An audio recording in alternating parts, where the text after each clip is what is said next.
Ja,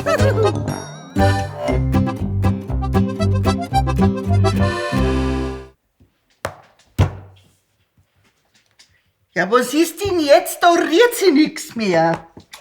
Mensch. Was ist denn das jetzt für ein Scheißtrick? Jetzt kann ich das ganze Level nur mal von vorn machen. 2 Stunden, hey, krieg einen kleinen Anfall. Alter, und ich wollte gerade meinen Snap verschicken.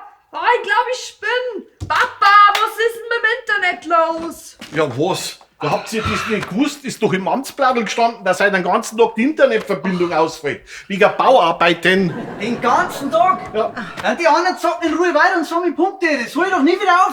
Und woher soll ich jetzt wissen, was die anderen schicken? Oh, mein Leben ist vorbei. Jetzt, wo ich endlich mit dem Zeug zurechtkomme, fällt's Internet aus. Ja, wie soll ich denn jetzt meinen Tag fertig bringen? Das wird mir doch alles ganz hart und trickig aus. April. Ist gar kein Baustelle. Ich hab bloß einen Router ausgesteckt. Die Gesichter soll ich jetzt einmal sehen. Ernst?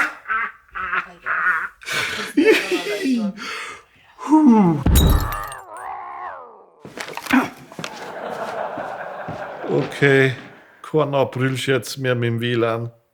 Das nächste Mal verzeih ich halt wieder, die Katze haben's zusammengefahren.